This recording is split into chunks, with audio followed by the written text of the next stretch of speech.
were in the middle of our tournament when my friend John said he found a body in the bushes over there. I ran over there because I'm a healing monk to try and help, but obviously my magic wasn't strong enough because the dude's body was missing a head.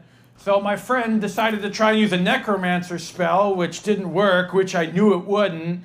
And apparently we contaminated the crime scene because that spell uses a lot of glitter.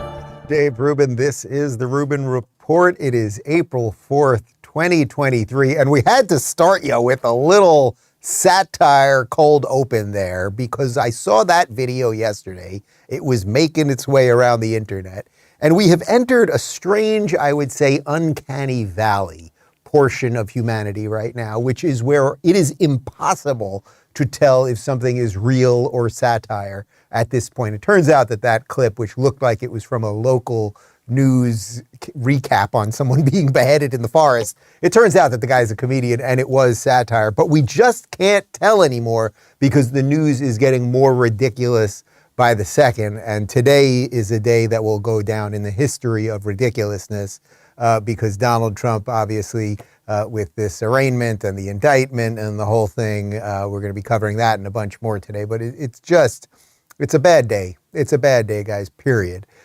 Whether you support Trump, whether you like DeSantis more, whatever regarding 2024, for the state of America, if you believe in law and order, if you believe that we have to believe in the system for it to work, that we shouldn't be hounding and chasing former presidents, because once you do it once, you open up a door, you open up a Pandora's box. And what will happen after that, where we will just have one president who eventually ends up in jail and another president who ends up in jail. And that's how you end up in an autocracy. That's how you end up in a dictatorship where a leader never wants to leave. Remember when we invaded Libya? That was under Barack Obama. We didn't call it a war, so he didn't get congressional authority. We called it a kinetic military action. I had never heard of that before. It sounded something like Xbox Connect or something. Gaddafi ended up because he couldn't leave, right? There was no way he could leave. He knew if he left power, he was going to end up dead. He ended up hiding for a while, and they chased him down, and somebody literally jammed a knife up his butt, and that's how it ended for Gaddafi. There's video of it. We didn't want to play it for you because it's before noon. But the point is that if you start going down the path that we seem to be going down right now, we will end up in a terrible place because, generally speaking, not entirely, but generally speaking, good people no longer want to get into politics because it is dirty, it is evil, there's all sorts of things you have to do, the money, the fundraising, like it's just a freaking mess. The swamp, the machinery, all of it, the media, right? So it's already selected for a certain type of person to get in. Well, now if you start also saying to people, and by the way, if you're president one day, and even if you're fairly successful as president, we're going to try to figure out how to get you either way. You're going to end up in jail one way or another. We're going to do everything we can to destroy you and your family post-presidency after we did it for 4 years while you were president. This is dangerous stuff. We will end up with no good people in politics. Maybe that's where we're headed regardless. But that's going to sort of be the outline for the show today, sort of comparing how the media is covering this, what some of the other candidates on the Republican side are doing right now. But I thought an interesting way to start would be this video from one of the debates in 2020. I believe this is the first debate, the first Trump-Biden debate in 2020. And here's Trump outlining all of the witch hunts that he's gone through, all of the things that they tried to do to destroy him before he was president and while he was president and while he was trying to become president for a second term, which obviously didn't happen. But I think this is an interesting way to frame today's show. I listened to Joe talking about a transition. There's been no transition from when I won. I won that election. And if you look at crooked Hillary Clinton, if you look at all of the different people, there was no transition because they came after me trying to do a coup. They came after me spying on my campaign. They started from the day I won and even before I won, from the day I came down the escalator with our first lady. They were a disaster. They were a disgrace to our country. And we've caught them. We've caught them all. We've got it all on tape. We've caught them all. And by the way, you gave the idea for the Logan Act against General Flynn. You better take a look at that because we caught you in a sense. And President Obama was sitting in the office. He knew about it, too. So don't tell me about a free transition. Okay, so I don't want to get into every little thing he said there, but the facts of the matter are that Hillary Clinton paid for the Steele dossier that then the entire Russia collusion hoax was based on. That seems to me to be some level of a criminal act. When he's talking about the Logan Act related to General Flynn, that you can't be negotiating, basically, talking to foreign governments without the authority of our government.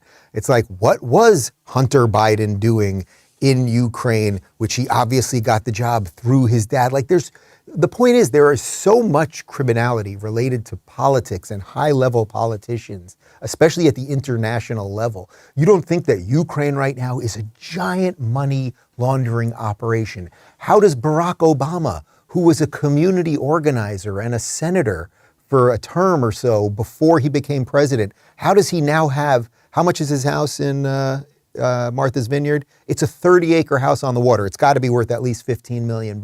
How did that happen? How did Elizabeth Warren, who makes a $258,000 a year salary, become worth $67 million? How did Bernie Sanders, socialist, far left, doesn't know the difference between equity and equality, Bernie Sanders, how did he become a millionaire who owns 3 houses? Barack Obama's house, I was close. I put it up at 15. It's only worth $12 million. 30 acres, it's a steal. Strange he's living on the water with all that climate change stuff. But the point is, there are so many criminal activities that these people either do intentionally or unintentionally. Nancy Pelosi worth like $100 million, Gavin Newsom worth all of this money. Like, they all become part of the thing, and they're trying to get Trump now because he paid off a porn star for prostitution, which sounds kind of unclear. Now they've, no pun intended, trumped up a whole bunch of the other charges that should be misdemeanors that now sound like they're going to be felonies. This, guys, is banana republic level stuff. And let me just say one more time, you know, over the last couple of weeks, I have been very critical of Trump. I like Trump. I voted for Trump. It cost me a lot to support Trump. It cost me friends. It cost me sponsorships, obviously, all sorts of stuff. It wasn't like the most fun thing to be the guy wandering around in LA as like one of the loudest and proudest Trump supporters. I enjoyed it when I was going to the rallies, but you know, when your neighbors see you, they're generally not thrilled with you. But I'm very proud. I feel like I did the right thing, and by all measures, this country would be in a much better place if Donald Trump was president. I have been critical of him over the last couple of weeks because his fire to me was aimed the wrong way.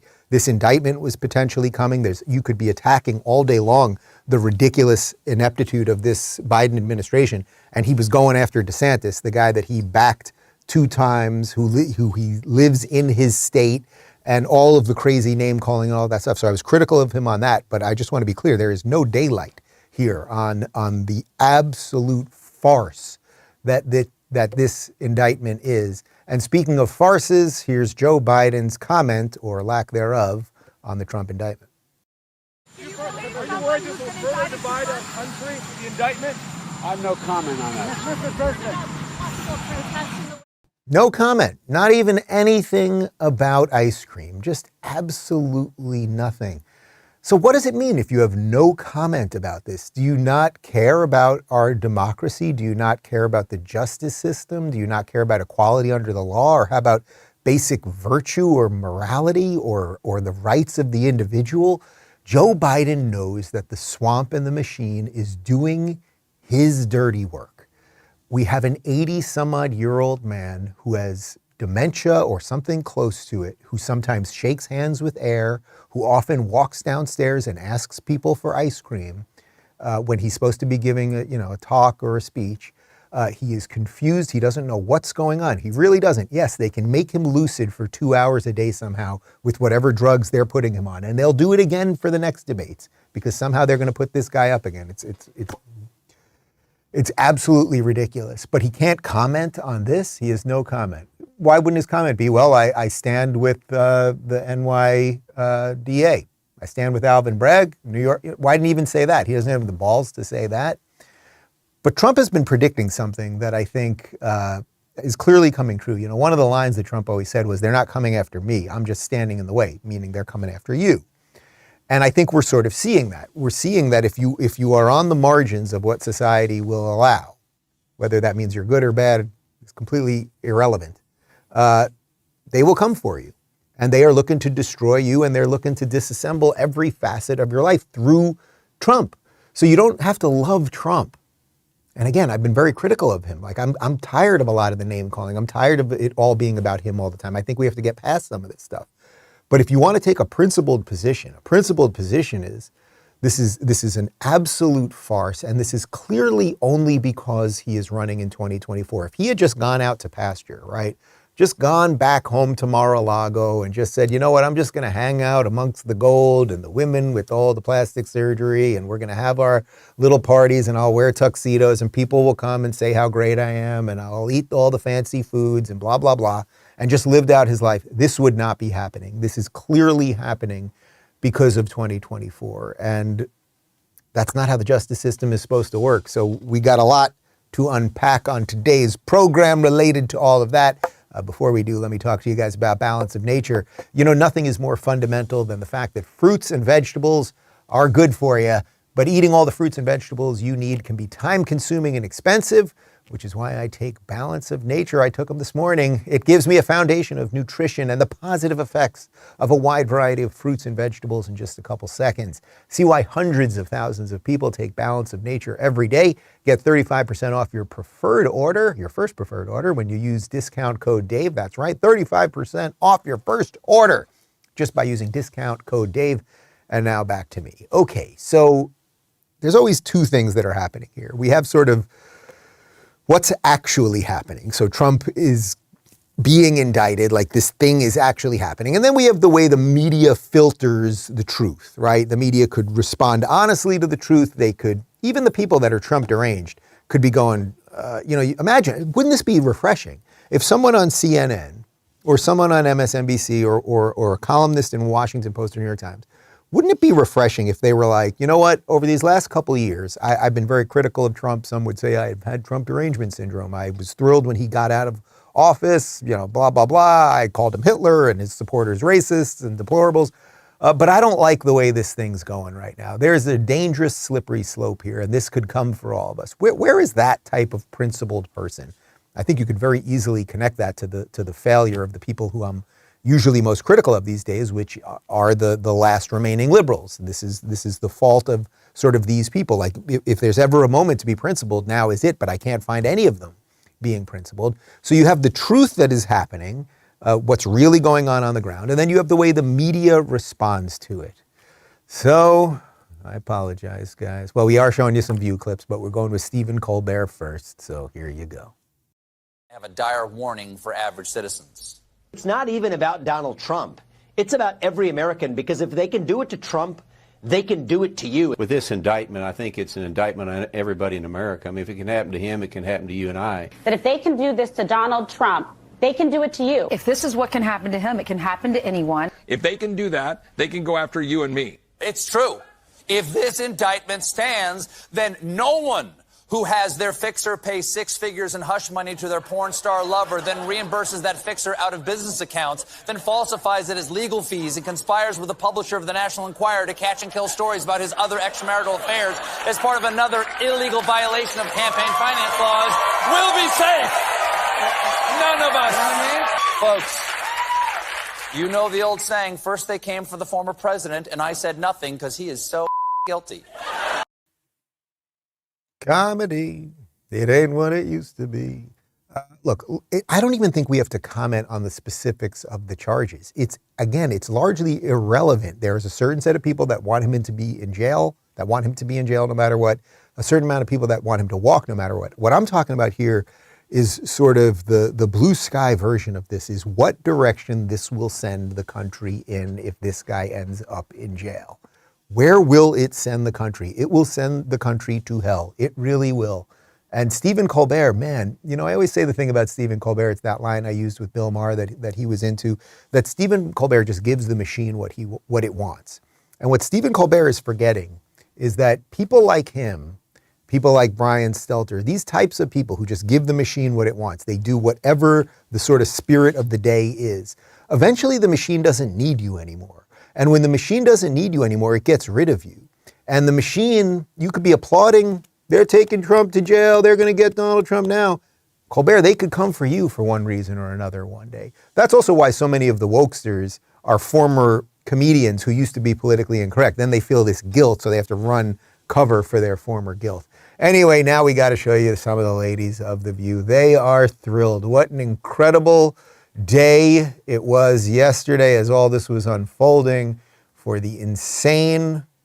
Did we put the warning? We put the warning. Put the warning again. Let's really drive it home for the people. Yeah, it's The View. Here we go.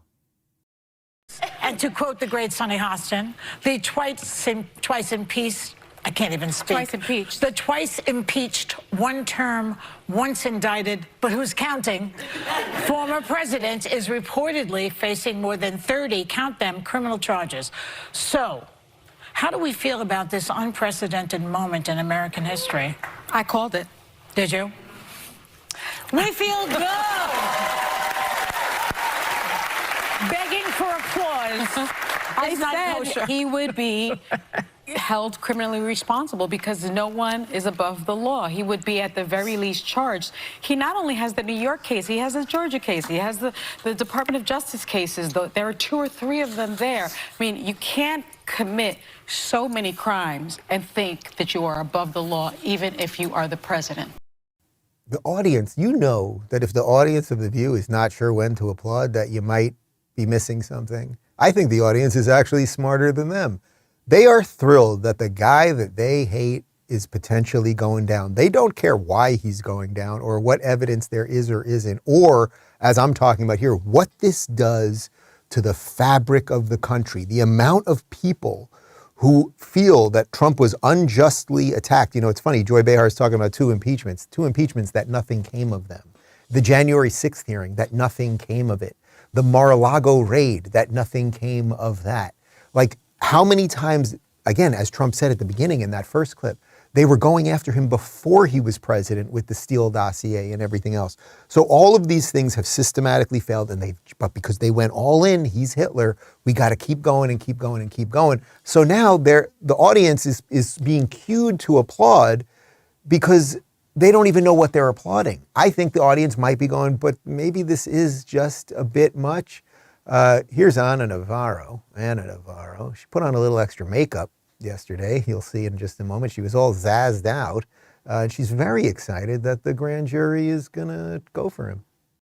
Listen, the first thing I want to do is I want to thank this special grand jury because they have been meeting for weeks and weeks. They've done this incredibly seriously. This is not an easy case. This is a case that has risks.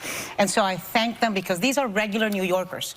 These are not people with a political agenda. These are regular New Yorkers. Donald Trump finally won a popular vote yesterday. The grand jury voted to indict him.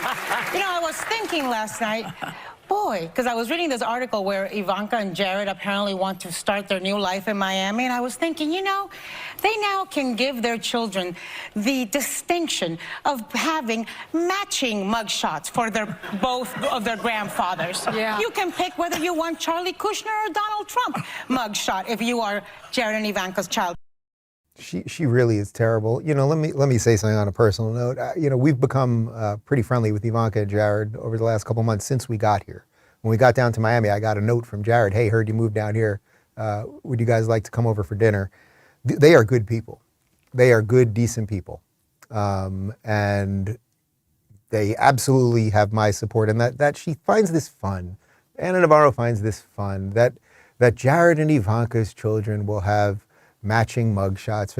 It's just so gross. You know, it's so interesting too, because what she's doing, she's thanking the grand jury. She's thanking the grand jury. But it's hilarious because if the grand jury had gone the other way, she would be telling you that the grand jury was corrupt. She doesn't know what information the grand jury has or doesn't have.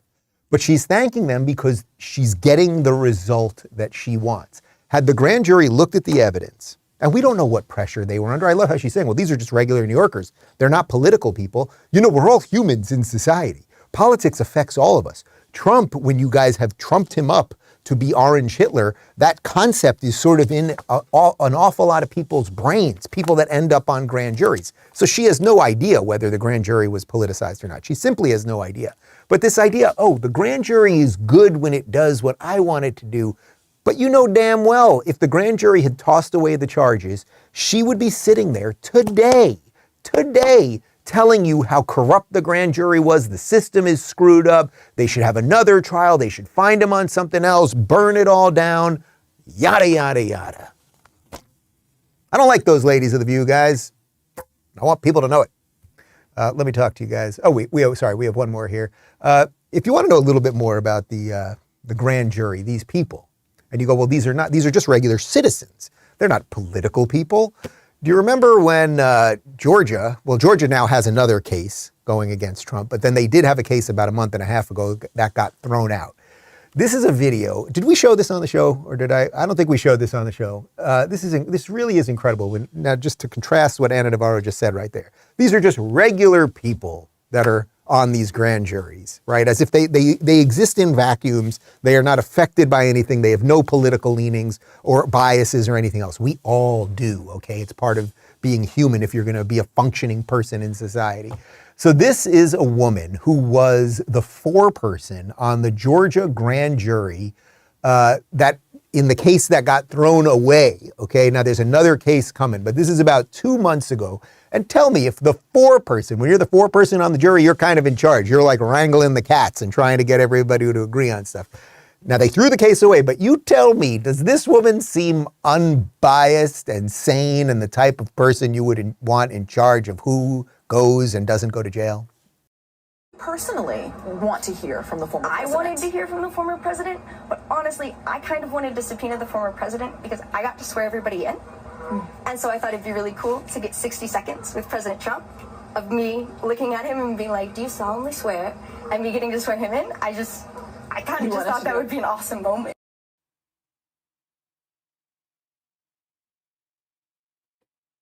What do you want me to do? What do you want me to do with these people? Like, if you grow up, like that girl, she probably, I don't know, what does she look? Maybe, and she's in her late 20s, something like that. Like a generation of people who talk like this, and they just don't really care about the law. But what I really wanted was to like sit him down and like be able to say something in front of him. Like, that's what I want to do. It's a miracle he didn't get hung up on that one. You know, I've heard from a couple of people that I trust that the Georgia case against Trump, which is a separate thing altogether, this upcoming Georgia case is much stronger than the New York case. That's just a little sidebar, but we're getting some breaking news right now, so I'm just reading this as it's coming in. It was just leaked to Yahoo that Donald Trump is being indicted with 34 case E felonies for falsification of business records today, but he will not be handcuffed, placed in a jail cell, or subjected to a mugshot, per source from the DA's office. Well, that's interesting. Look, I didn't think that they were going to put him in jail. It is interesting that they are not going to do the mugshot. The mugshot, which of course would have ended up being as iconic as the MLK mugshot. So that's probably a wise move. They were about to make him even bigger than he is at the moment. A little more info on a Class E felony. Leaking a grand jury disclosure, which sounds like this is what just happened to Yahoo, also happens to be a Class E felony in New York, punishable by up to a year in jail. So whoever leaked this thing, but we never find out who leaks things when it helps Democrats, right? Remember the Supreme Court leak? Roe v. Wade was going to be flipped. We decided not to find out who did that, right? When things work for the Democrats, what I always tell you, there's only one type of privilege in America. It's Democrat privilege. So this is interesting because it sounds like a bunch of the things really were misdemeanors that Bragg has upped to felony charges. So he may be overshooting here. Let's cross our fingers and go, all right, the guy's overshooting. They're not going to be able to convict him on the way the charges are constructed. So we shall see, but it is not good. We got plenty more on this. Let me talk to you guys about Birch Gold real quick. Inflation has consequences, and as the Fed raises interest rates to combat out of control government spending, long-term bonds have diminished in value, crippling banks. Depositors are holding their breath, and investors are bailing on bank stocks. Diversification has never been more important. The recent surge in gold prices is directly tied to the extreme market volatility right now. This is why gold has historically been a fantastic hedge against the stock market and against inflation. Now would be a great time to diversify into gold with Birch Gold Group. Birch Gold makes it easy to convert an IRA or 401k into an IRA in precious metals. Here's what you need to do. Visit birchgold.com/Dave to get a free info kit on gold. They'll help you convert your existing IRA or 401k that's tied to a volatile market into an IRA in physical precious metals, gold and silver. And the best part, it's tax tax sheltered. Visit birchgold.com/Dave to claim your free info kit on gold today. They've got an A+ rating with the Better Business Bureau, thousands of happy customers, and countless 5-star reviews. Birch Gold is who you can trust to protect your future. birchgold.com/Dave today. Okay, so let's get into a little more, perhaps, dare I say, honest assessment of what is going on here. So I can show you clips from CNN and I can show you clips from The View, and you get it. They're getting what they want. And not only are they getting what they want because they want to destroy Trump, but they're also going to get views and clicks, right? Who's thrilled about this right now? Every time something goes on with Trump, the ratings go up for these guys. It is a simple truth. It is just true. So they have to be enjoying that at some level. Your ratings go up, you get more ad dollars, more people are paid, more money in the pocket. Okay, fine, that's how the game works. But not everybody is a complete dishonest arbiter that is in mainstream media. There are a couple people that I think are at least ballparking it to the best of their ability, right? That's what I'm trying to do, ballparking it to the best of my ability. That's what they could put on my tombstone. Dave Rubin, he ballparked it to the best of his ability. Here is, do you want to do the statement from Trump first? We'll do that first. Yeah. Okay. So first, before we get into some of the media things, let me read the statement that Donald Trump posted on Truth Social, and then we'll get into some of the media guys. This is political persecution and election interference at the highest level in history. From the time I came down the golden escalator at Trump Tower, and even before I was sworn in as your president of the United States, the radical left Democrats, the enemy of the hardworking men and women of this country, have been engaged in a witch hunt to destroy the Make America Great Again movement. Never before in our nation's history has this been done. The Democrats have cheated countless times over the decades, including spying on my campaign, but weaponizing our justice system to punish a political opponent who just so happens to be a president of the United States and by far the leading Republican candidate for president has never happened before, ever. I believe this witch hunt will backfire massively on Joe Biden. The American people realize exactly what the radical left Democrats are doing here. Everyone can see it. So our movement and our party, united and strong, will first defeat Alvin Bragg, and then we will defeat Joe Biden. And we are going to throw every last one of these crooked Democrats out of office so we can make America great again. You know, I have to say, I've been critical of Trump because of some of the language he's been using, mostly related to DeSantis, right? You back a guy twice, you love the guy, he's the best governor in America, you live in his state, all that stuff. Now you're calling him a rhino and a globalist and claiming he's a pedophile, like all of that insane over-the-top stuff. That was a pretty clear, that's the clear and cogent Trump that I think would be the better Trump at this point. And he is right. There's nothing factually wrong in what he said there. They funded the Steele dossier, as we talked about already. They have been trying to take this guy out from day one, and he's right. He's right about this idea. You go after him with this. You weaponize the justice system after him, and congratulations, Democrats, you will not always be in charge, and it will come after you as well. And now to some of the people who are ballparking it roughly right. I would include my good friend Glenn Beck on that. He was talking to Tucker Carlson last night about what it is the Democrats have just ignited in this country. Where are the Republicans? Where are the decent Democrats that can see this is insanity? Donald Trump, the reason why this is going to help Donald Trump, and that's why I don't think they're doing it so he can't run. They're doing it because they want people to strike out. Please turn to God, repent, pray for our country, pray for peace. Put on the full armor of God. But here's what they miss. Donald Trump is not even a person anymore. He is a symbol. He is a symbol of the average, everyday guy that keeps getting screwed every single time. Watches other people screw up big banks, screw up their companies, and get away with it. They see people all the time doing stuff that they know if they did, they'd be in prison for 20 years. But because they're not part of the elite, they get away with it. Donald Trump has taken arrow after arrow, and that's why this is the way the average American feels tonight. And there's going to be 100 million people that will walk on broken glass and through fire to vote for someone other than this corrupt banana republic administration.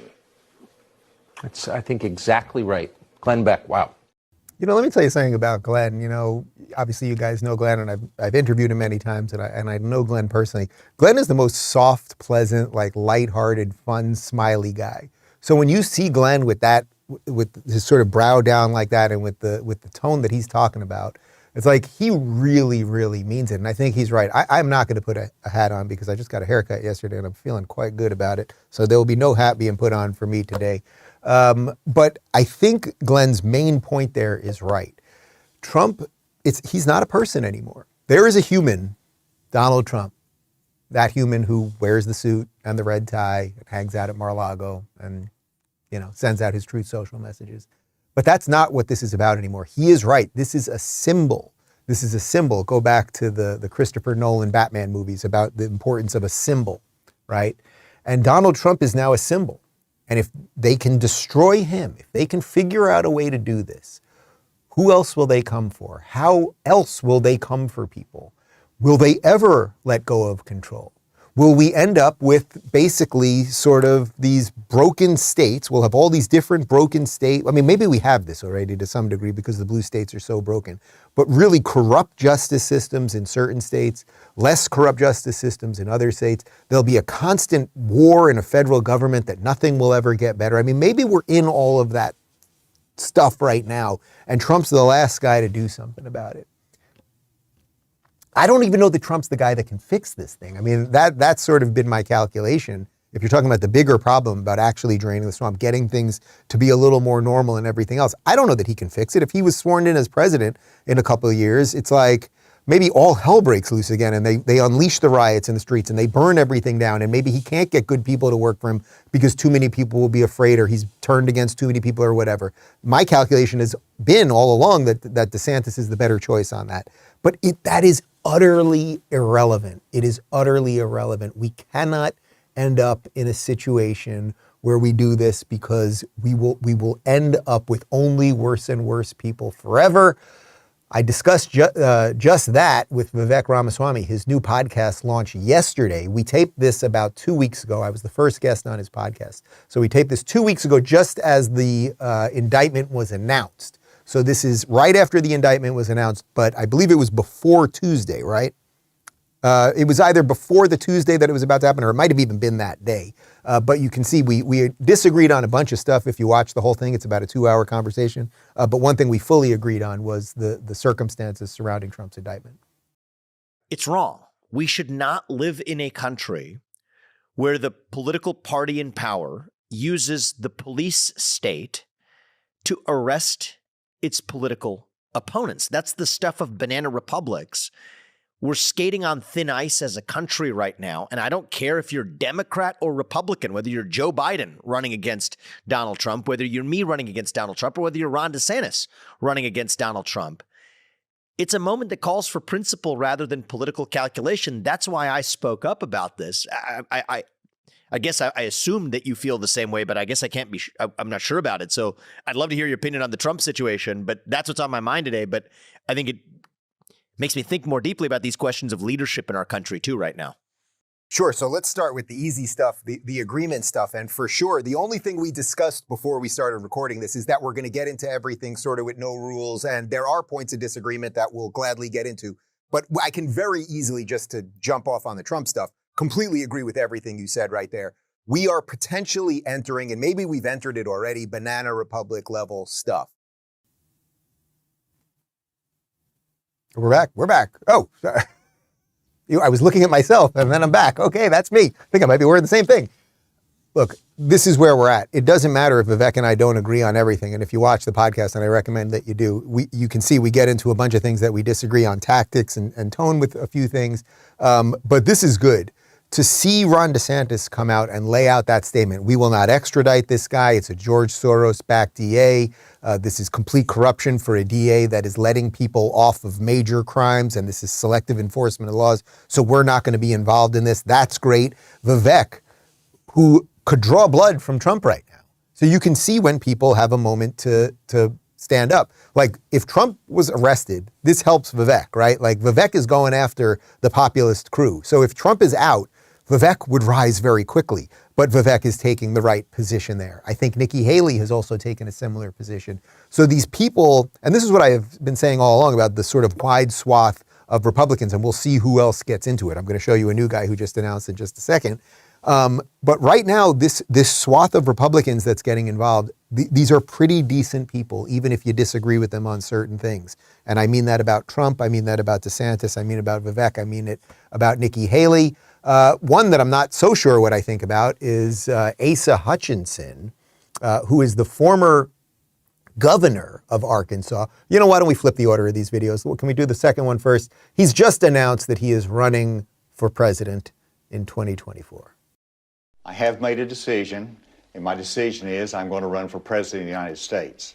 While the formal announcement will be later in April in Bentonville, I wanted to make clear that to you, Jonathan, I am going to be running. And the reason, as I've traveled the country for 6 months, I hear people talk about the leadership of our country, and I'm convinced that people want leaders that appeal to the best of America and not simply appeal to our worst instincts. And that inspires me when I see everyday Americans just saying, give us good leadership, give us common sense, consistent conservatism, and optimism about our great country. And that inspires me, and I believe I can be that kind of leader for the people of America.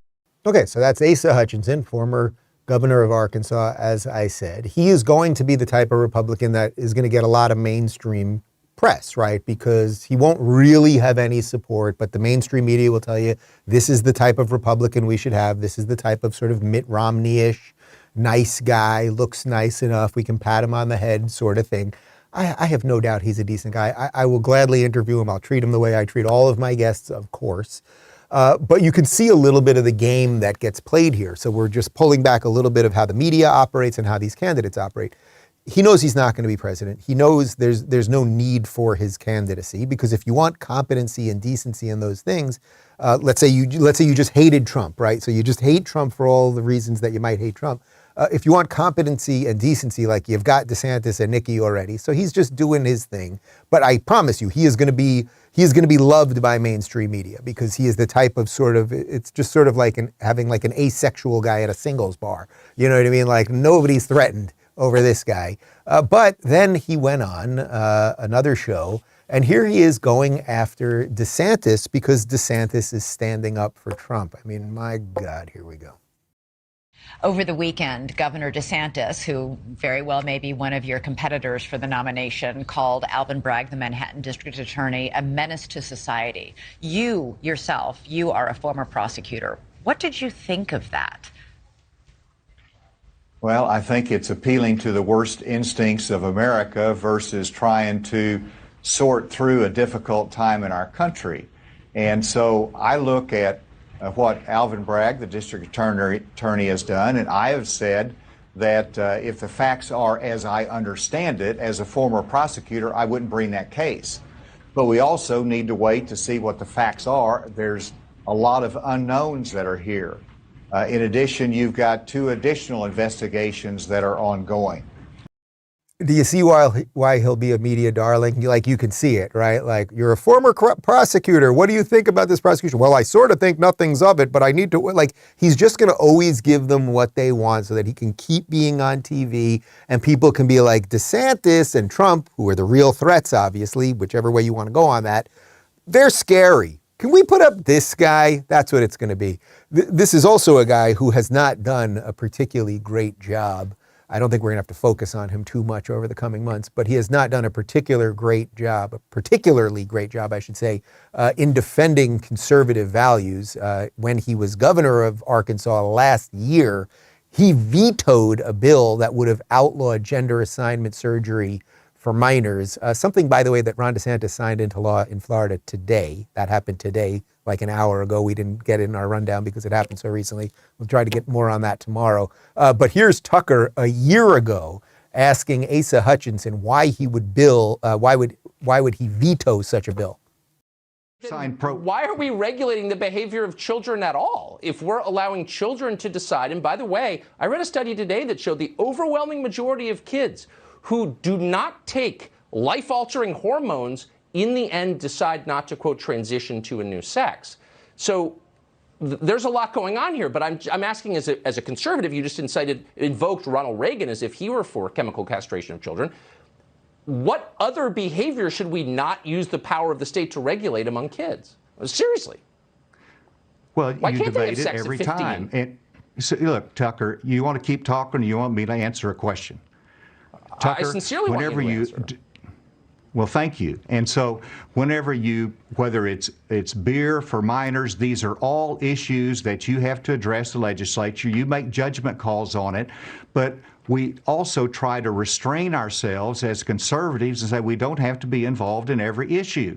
And if you want to broaden the party, if you want to get back to the principles, then let's at least think through in a reasoned way as to whether this is the right bill to interfere with parents' and doctors' decisions on a health care matter, as you pointed out, does not have thorough research in every area. And so I yield to that. But and whenever you look at this bill, and my veto yield to the lack of it, research. It's so interesting to me that a conservative can take that position. There is a difference between conservatism and libertarianism. Libertarianism, the idea that only really individual rights matter and the state should have virtually nothing else to do with anything, right? It should protect property rights and things of that nature. But that's basically it. Asa seems to be taking the libertarian position on that, but the conservative position is that there are things to conserve, like reality, like genders, like family, things of that nature. And he doesn't seem to be willing, so there's a place to use the government. And he just doesn't seem to be willing to use the government when the government should be used. I would say the government should be used when a crackpot doctor is telling a 9-year-old that if we give you certain hormones and perform certain surgeries on you, we can make you the other sex, which is not real. That is a place where perhaps the government should have something to say about it because it's medical malpractice at the very least, and we can go into a whole other set of issues on that, right? You know my feelings about that. But when I was watching that clip, it reminded me of something else. Remember that clip we showed you about a month ago when Mike Pence was on CNBC and he was criticizing Ron DeSantis for using government power to take away Disney's special rights? And it's like, wait a minute, are you guys conservatives or are you libertarians? Is Mike Pence a pure libertarian and never wants the government to do anything? Well, either way, that wouldn't be the libertarian position in that case because you would want equality under the law for everybody, and Disney had special rights. All DeSantis did was take away those special rights. So there are applicable moments for the government to do something. But these guys suddenly think that if it involves going after big corporations like Disney, the government should do nothing. And if it involves protecting children, the government should do nothing. It's really bizarre.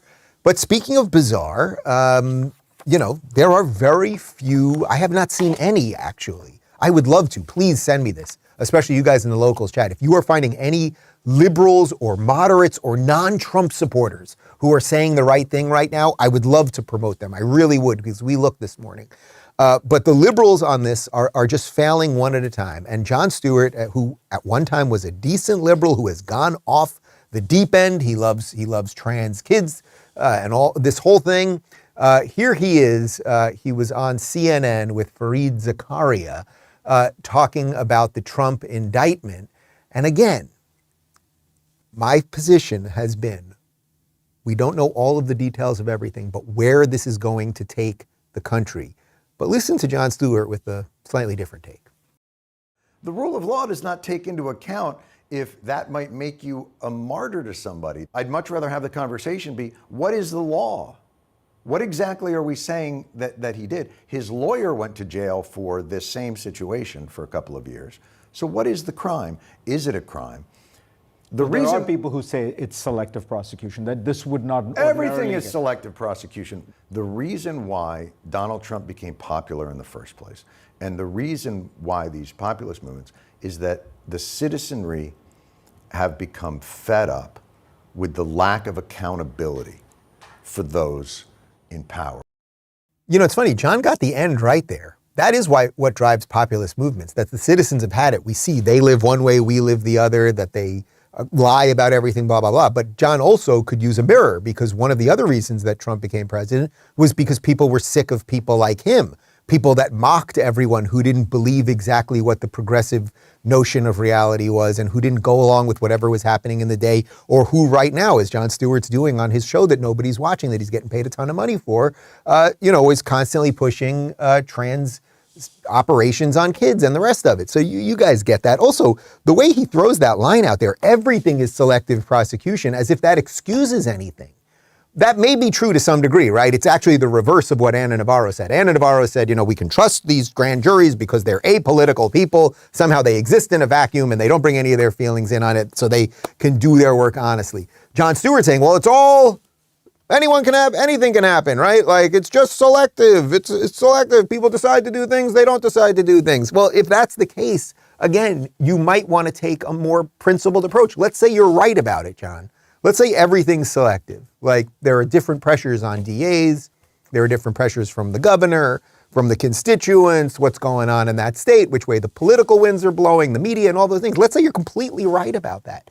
Then why not take the principled position right now, Jon Stewart? Why not just sit there and say, you know what, Fareed, this is messy. This is messy, and Michael Cohen did go to jail, and Trump probably, did pay off this porn star, blah, blah, blah.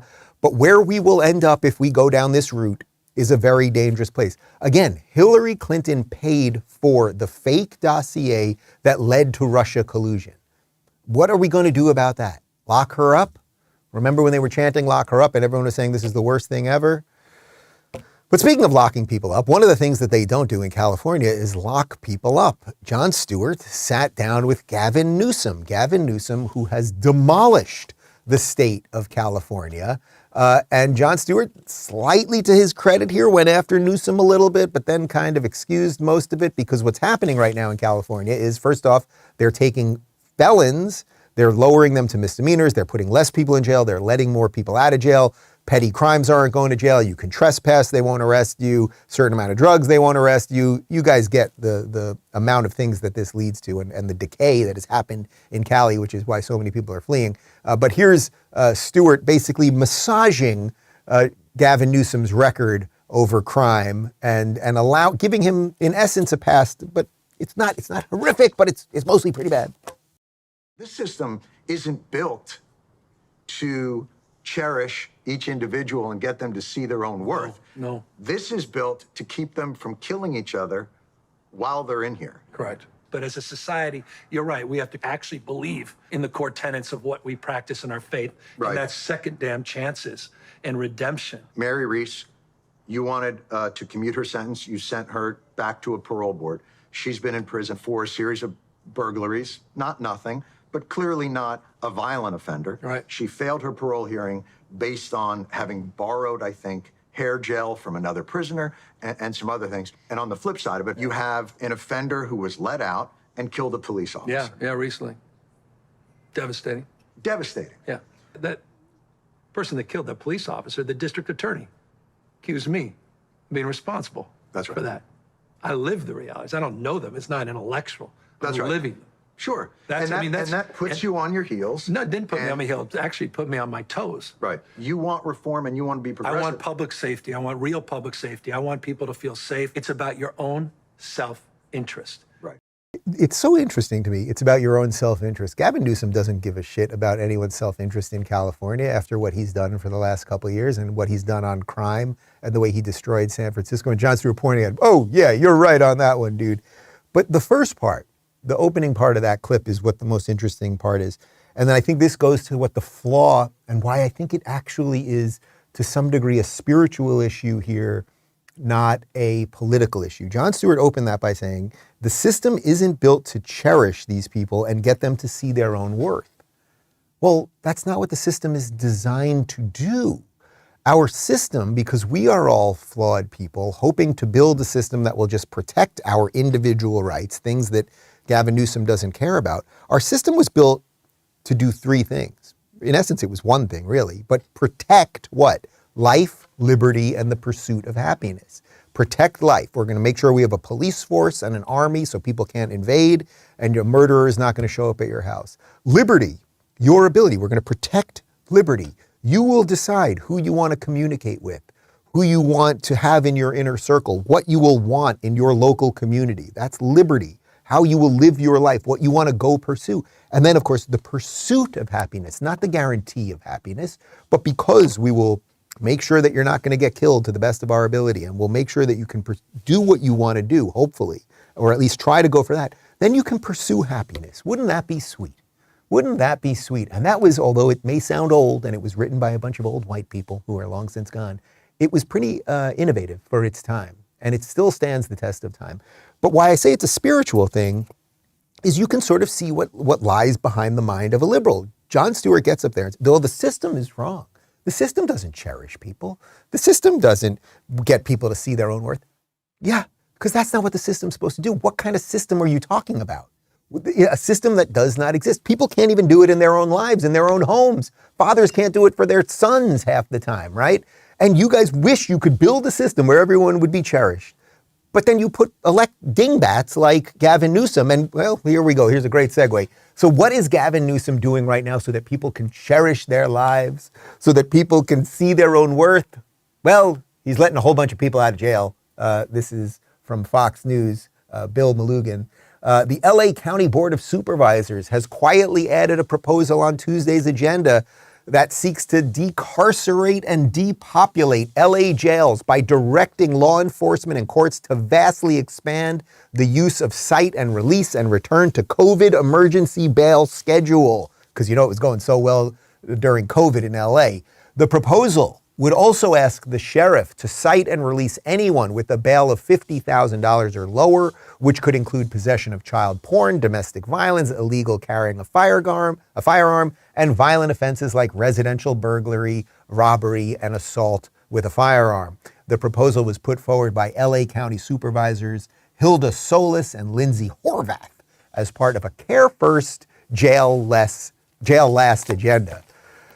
The road to hell is paved with good intentions. I don't even believe these people have good intentions anymore. I don't know what intentions they have, but you get it. You get it. This is, look, I get it. Gavin Newsom is not in charge of LA specifically, but this is the machinery of California. It punishes good law-abiding citizens.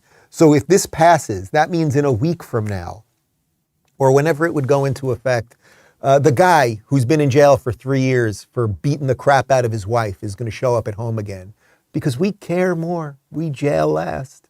The woman may not be so thrilled with that, right? The child porn people, they'll be out again because we care more. We jail last. That's what these people do. They ruin absolutely everything. And every now and again, a symbol shows up to shine light on their corruption. And as Glenn Beck said, Donald Trump is that symbol, and that is why they are going after Donald Trump. So I want to show you this video. It's about 2 minutes long. This was created by the Trump team, the Trump War Room team on the Twitter machine, and they put this together just in the last day or so in light of what is going on with this indictment. Durham probe into the Russia collusion hoax. President Trump has just been impeached on both Article 1 and... The only president of the United States to be impeached for a second January time. 6th committee releasing its final 845-page report. Former President Donald Trump has been indicted. Remember this, nothing worth doing ever came easy. Following your convictions means you must be willing to face criticism from those who lack the same courage to do what is right. Relish the opportunity to be an outsider. Embrace that label. Being an outsider is fine. Embrace the label. Because it's the outsiders who change the world and who make a real and lasting difference. The more that a broken system tells you that you're wrong, the more certain you should be that you must keep pushing ahead. This is a party that wants an outsider badly. I continue to believe Mr. Trump will not be president. You must keep pushing forward. Never, ever give up. There'll be times in your life you'll want to quit, you'll want to go home. I can't do it. I can't do it. Just never quit. You will build a future where we have the courage to chase our dreams no matter what the cynics and the doubters have to say. You will have the confidence to speak the hopes in your hearts and to express the love that stirs your souls. And you will have the faith to replace a broken establishment with a government that serves and protects the people.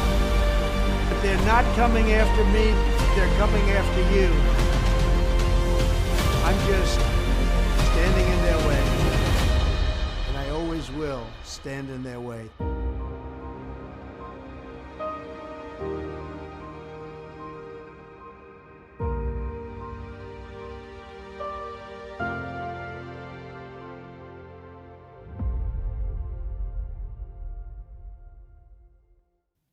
I mean, that's good. That's solid. That is Trump messaging at its best. That's the Trump that I want to see as the candidate if he is able to continue running despite all of this, right? Like, that's the stuff that you watching this supported. That's the stuff that I supported. And I think that's where his focus should be. But he's right, guys. You got to keep the hope, right? Like, if they're going after him, we don't know what comes after that. But you cannot stop. You know, I got a text yesterday. And then my buddy texted me something and I was like, all right, we got to talk this out on the phone. He texted me something basically saying, you know, Dave, you're probably pissing off a lot of powerful people. Do you ever get worried about it? And I called him up and we were chatting about it. And I was like, first off, maybe I am, maybe I'm not. Who knows? Like I'm not saying I'm the only one doing anything like this, right? There's plenty of other people doing this sort of thing. But am I on a list somewhere? Is somebody angry with me? Like Gavin Newsom's probably not thrilled with me. It would be a problem for me personally if he became president of the United States. Like, okay, fine. But you can't stop. Trump is right. Like, if you know what is true and you are fighting something that is bad, you just got to go. You just got to go towards it. And I think if you go towards it, if you go towards whatever you want, you know, that beacon out in the distance, or you go towards that shining city, or you go towards that flame, if you keep going, I think something good will happen one way or another. It doesn't mean it's going to be goodness all along, like you're going to take slings and arrows and everything else. But that's what we're in the midst of at this moment. We have a completely corrupt judicial system, certainly coming out of New York in this case, combined with a completely corrupt corporate press that is trying for the 800th time to take out the one guy who was standing up against the entire thing, who became the symbol for the rest of us that maybe we can beat the thing. Now, I don't know if we can beat the thing, but we got to try. Right? Like, what else are we going to do? You want to just be the frog in the slowly boiling pot? Hint, does not end up well for the frog. So never give up on America, guys. The fight continues. And one final clip for you. If we were to give up, what would we be left with? Well, we'd be left with people like Hillary Clinton, people like Kamala Harris, people like Nancy Pelosi. Here's Hillary and Nancy. This is just days ago, discussing election interference in our democracy by Vladimir Putin, which I thought we weren't allowed to talk about or would get you booted off YouTube, but yada, yada, yada, here we are. When Secretary Clinton was in the Senate and First Lady, but especially as Secretary of State in more recent time, she has been, and at that time, implemented many things showing America's support for democracy. It was her clarity in position to the President Putin, present occupant leader of Russia, that made him turn around and ensure, in a illegal way, come out against her in her campaign. An interference in our democracy by Vladimir Putin, because Hillary Clinton was the person he feared most in terms of his lack of democracy in Russia. That's, I think, self-evident. So thank you for what you have done. What is wrong with that woman's brain? If your mom, everyone picture your mom. Mom, I love you. Hope you're watching the show today. If your mom, you went home and your mom started talking in that way, right, with these broken sentences that don't really make any sense, hands going out, you go, Ma, we got to take you to the doctor. Something ain't right here. There is something wrong with that woman. Also, just putting aside everything that she said right there, Donald Trump was president for 4 years. Under those 4 years, Vladimir Putin did jack shit. He took Crimea, which was part of Ukraine, under Barack Obama. He invaded Ukraine under Joe Biden. Who was the guy that was between those two presidencies? It was Donald Trump. So it's all just nonsense. Also, somehow that he went after and corrupted our elections. I actually thought we weren't allowed to talk about that. And I thought the whole point was, well, you got it. You guys got it. Guys, we are still putting out a whole bunch of the interviews, couple left from our trip to D.C. Yesterday, we put up our interview with Jim Jordan and Byron Donalds. The full thing's up across platforms. Right now, we've got a post-game show in about 37 seconds. If you want to add some comments, questions, etc., we leave you with a cold close cringe Jean-Pierre in clown outfit. Enjoy. I'll see everybody else in a couple seconds. And our hearts go out to the trans community as they are under attack right now.